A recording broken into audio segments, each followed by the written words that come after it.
It's good to see so many of you here this morning. I know it's been quite a week, huh?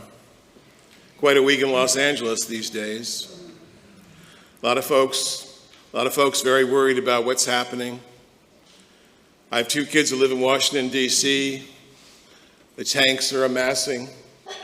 The parade is coming. But it's a very scary thing. And in the midst of that fear and that uncertainty about our future, we here at MLUC need to carve out a special place for joy. For joy that acts as resistance to the calamities of the world around us, that gives us strength. The strength of an abundance that knows that we can handle what's coming because others have handled such things in the past as well. Many years ago, I met someone who had this same spirit. Her name was Judith. Her face was careworn and her voice was very soft. She had one time been the heiress of immense fortune, a great deal of money from a food business that had started 5 generations before her. And it seemed at that time that the only job that she had and her sister and brother had was to manage this immense fortune, to protect it, to hand it down to the next generation, instead of using it to free people, instead of using it to change the world. The only problem with that kind of a mission, as in with anything that is not abundant, is that it's a non-freedom. It's something that eats away at you. It ate away at her family. She had seen her grandparents and her parents struggle with addiction. She had seen aunts and uncles die from alcohol. The truth was that far from freeing her family, this fortune was imprisoning them. Because sometimes the very rich assume that the entire world is out to get their money. And so they become, if not miserly or even thrifty, they become deeply suspicious of any cause or anyone who might want to have that money, perhaps even to change lives. They did not share the money with those in need, not beyond what their tax accountants told them they needed to give away. And they did not share their ample time, which they had because they did not work for a living other than managing this vast fortune.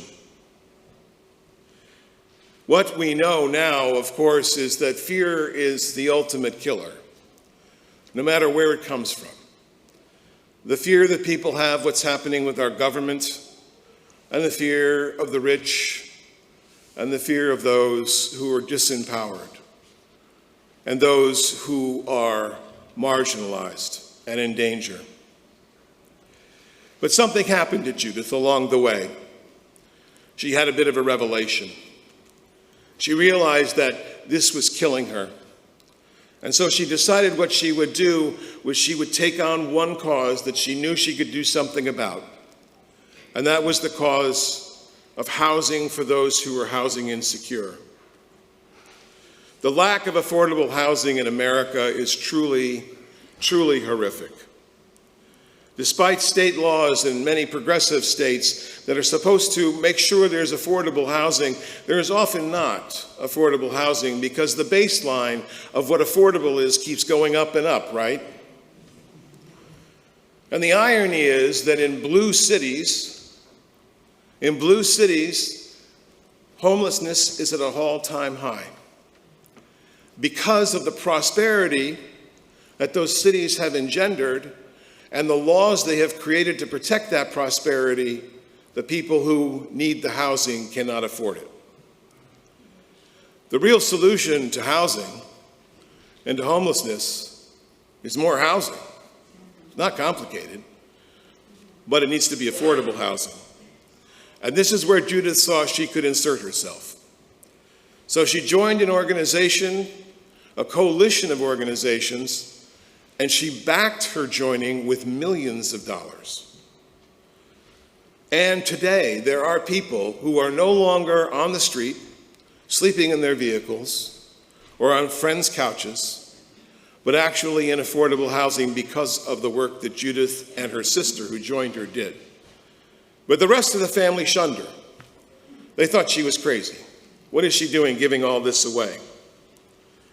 What she discovered is that there's a freedom in abundance, and there's a freedom that comes with an abundant spirit. What she realized was the abundance was killing her and her family. And I start with that story because it illustrates a great spiritual truth. Scarcity, which is based in fear, is real for many, but not real for others. And where it's not real, it becomes a soul killer. Almost all of us in this room, I would say, believe that there's only so much money to go around. You believe that? I mean, most of us believe there's only so much money to go around. And yet the funny thing about it, and I'm told I can be a little new age at times about these sort of things, the funny thing about it is if you give your money away, it usually comes back. I've seen this happen so many times, and I've seen it happen in my own life. Lynn Twist, who's a wonderful author, wrote a book called The Soul of Money. And she says, if we allow the culture of money to shut down our hearts and close off access to our souls and to drive us in such a way that our behavior undermines the values which we hold dear, we are eroding the very center of who we are. When Judith died, she gave away all she had to the cause that she worked so hard in the later life to work on. And I know that there is an abundance within us in this congregation. You have shown it, friends, and you should be very proud of that. Last year, we raised about $630,000 in pledges. This year, I am certain now we will reach $750,000 in pledges, and that is amazing.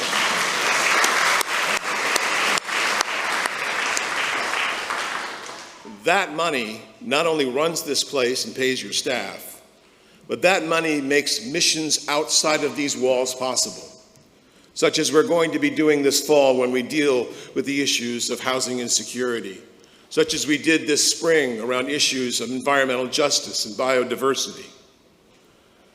I wasn't always who I am now. I'm a pretty generous guy. I even thought I was generous when I was young, and not even close, actually. I was always worried about money. I always thought I didn't have enough, and I was an entrepreneur early on. I had a company when I was in my 20s. We were making money, but it was never enough money. There always had to be more money. That was until I met Frances. Some of you know Frances. She lives by a philosophy that I was introduced to the first day we were together. She says, money flows in and money flows out, and we direct the money where it is needed most. It's a simple philosophy, but it's not rooted in counting where that's going to come from, as much as it is being sure that we keep our hearts open to what we have and what we're able to give. And I can say, humbly, I think, as humble as I can be, that we've helped hundreds of people because of that. That philosophy, that abundance, which I believe is in the hearts of all of us, could set all of us free and could make the difference of life and death to those who are finding their way into our doors, perhaps today, and those outside of our doors who so badly need what we have to offer, where we can take this little bit of joy, this little bit of help, this little bit of love that is at the center of our mission and our faith, and we can do something with it. And we are doing something with it. I used to lose sleep over the pledge drive. Do you know that? I don't lose sleep anymore, not over that anyway. I have other things I lose sleep over. We are not going to have to worry about who we are, but we are going to have to imply apply what we have to the world that's out there. Timothy Snyder. Timothy Snyder is a wonderful author, a philosopher. He wrote a book not long ago entitled On Freedom, and he said there's a difference between freedom from and freedom to. Most of us live worrying about freedom from. As I was looking at the headlines today and the National Guard being called into Los Angeles, I was in the freedom from. We need to be free from that kind of tyranny. But that's not enough. That's not enough. That's a negative freedom. We need a positive freedom. We need a freedom to do things. Can you hear me? The Buddhist Thich Nhat Hanh said, there is a freedom that comes from the abundant heart, and it is not easily explained, he said. This freedom may start as a freedom from childhood habits or freedom from childhood fears, but it needs to move to be a freedom open to the love that's enfolding us and the truth that does reside in our hearts. This is the freedom, deep inside, that opens when we give. When Russia invaded Ukraine in 2022, the second time they invaded, all the pundits thought that the Ukrainian President Zelensky would go into exile and Ukraine would fall in a matter of days, if not hours. You remember this? But that's not what happened. Zelensky stayed in Kiev, and he's led his people through the horrors of war. He's led his people through great hardship. He's led his people through an interview in the Oval Office with Trump. God help us. And he's done that with a fierce optimism and hope. And he did this because, in his words, freedom is not just about having getting our hands unshackled. Freedom is about more than just unshackling our hands, but unshackling our minds. It's not enough to want freedom from Russia, he said. We want freedom to be free, to determine our lives, to raise our children, to create a future. It's not about what we are unable to change in our past, but about what we are able to do in our future. And that is something that I think a lot of politicians didn't understand. His desire for freedom to become something was more than a freedom from something. That's the abundance I'm talking about. And of course, here at MLUC, we're seeing this happen in real time. Just last Music Sunday, how about that Music Sunday, huh?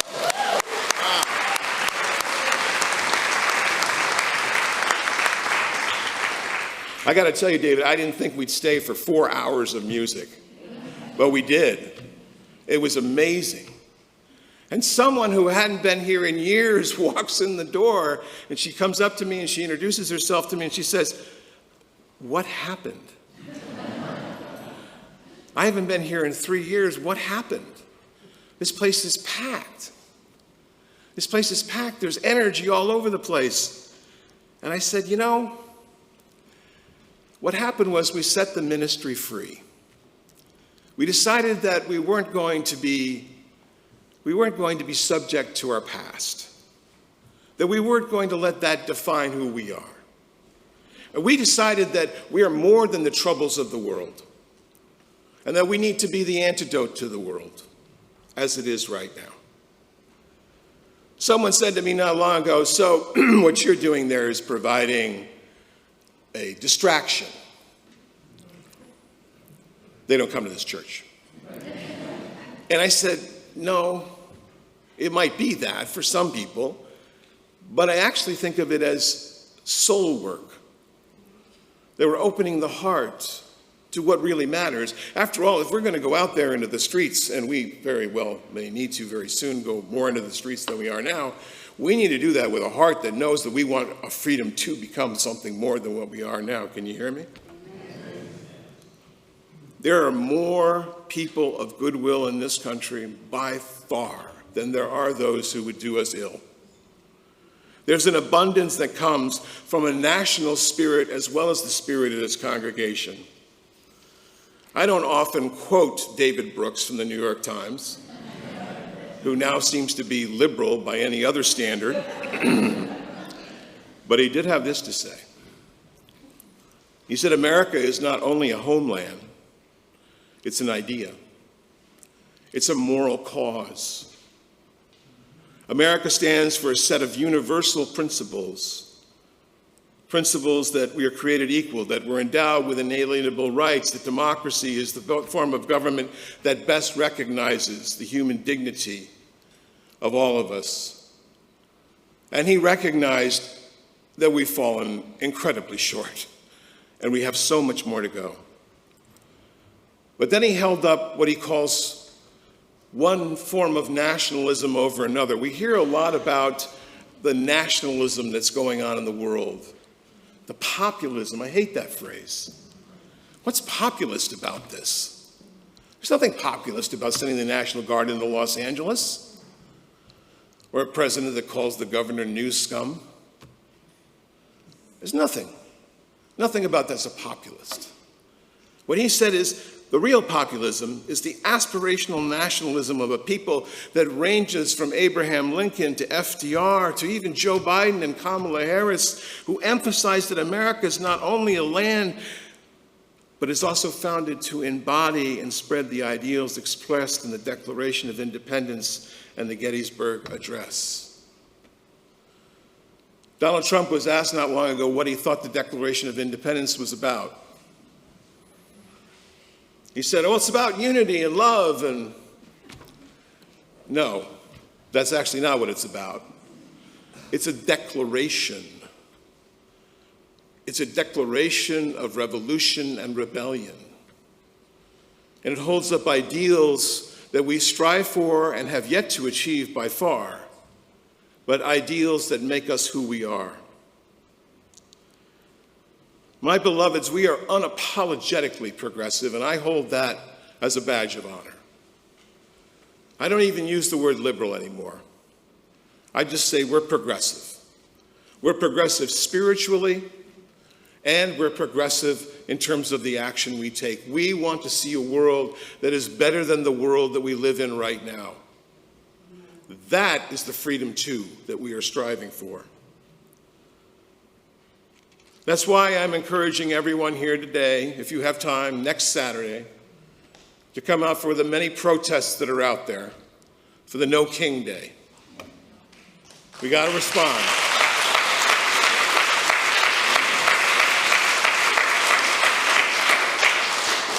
We've got to respond.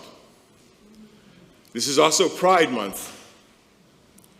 This is Pride Month, that we as Unitarian Universalists and all progressively minded spiritual people need to be standing out there for pride, because I just read this morning that the Southern Baptist Convention has voted to dismantle marriage equality in this country.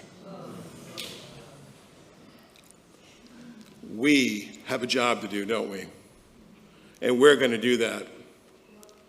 It's not always possible to lean into abundance, friends. I understand that. I understand that sometimes our lives are just totally overwhelming. Yes, absolutely. If you can't go there, you can't go there. Don't.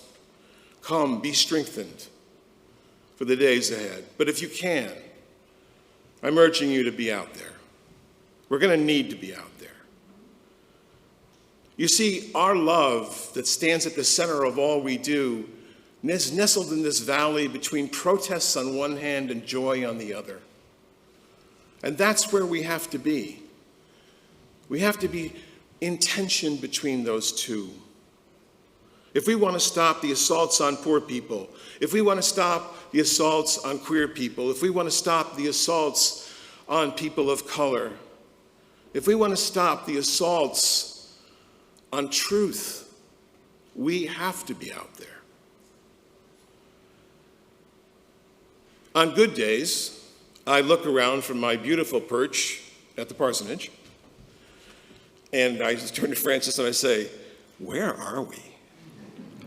There's a deer floating in the park. It's like out of some Victorian novel, so bucolic, sublime. But then I remember that that's a reminder that abundance is all around us. It's all around us. It's in the nature that we see. It's in the beauty of this room that was built by people that came before us. It's in your hearts. It's in your family. It's in love wherever you can find it. And we live in a sheer amazing world, this diversity, this dazzling diversity, despite what politics may say, is the reality we live in.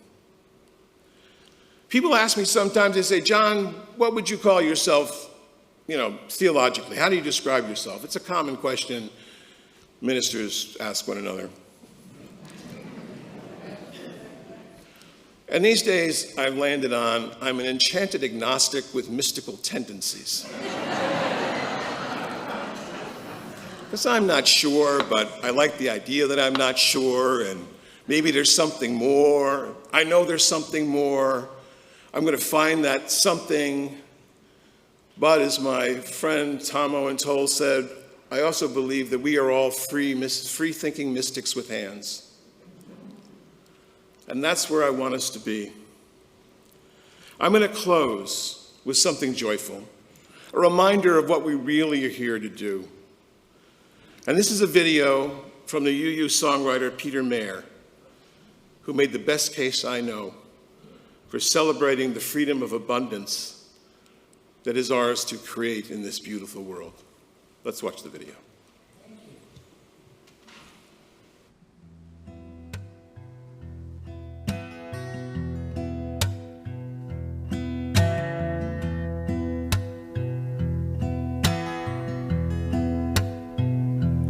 When I was a boy, each week on Sunday we would go to church and pay attention to the priest.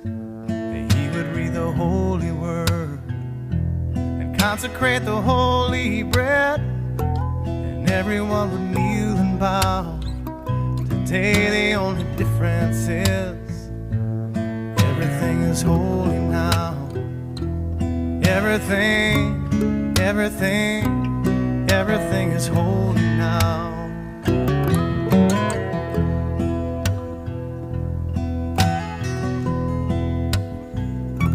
And when I was in Sunday school, we would learn about the time Moses split the sea in two, and Jesus made the water wine. And I remember feeling sad, miracles don't happen still. But now I can't keep track, 'cause everything's a miracle.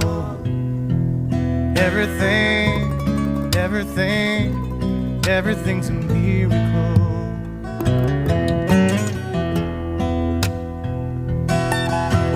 Wine from water is not so small, but an even better magic trick is that anything is here at all.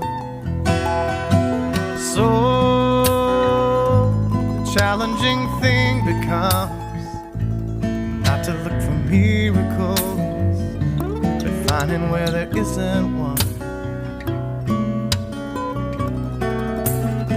When holy water was rare at best, it barely wet my fingertips. But now I have to hold my breath like I'm swimming in a sea of it. It used to be a world half there, heaven's second-rate hand-me-down. But I walk it with a reverent air, 'cause everything is holy now.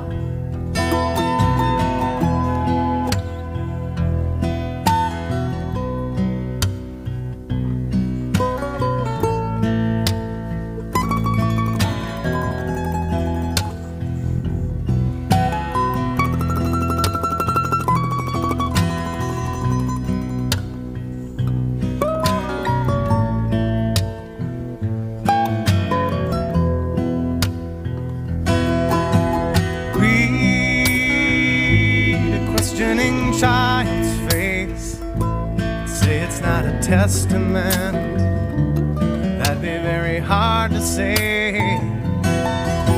See another new morning come. And say it's not a sacrament. I tell you that it can't be done.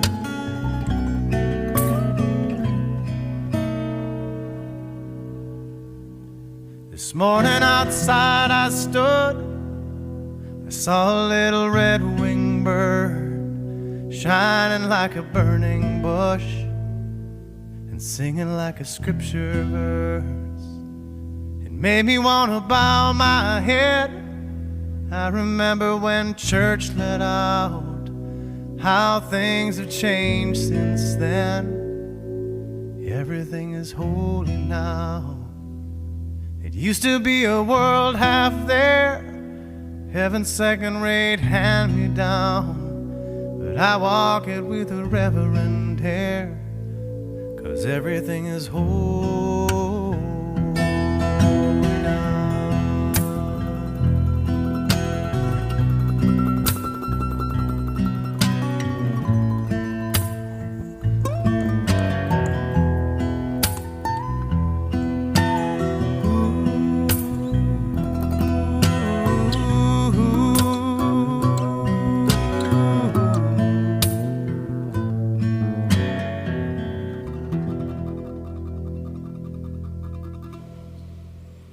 Amen.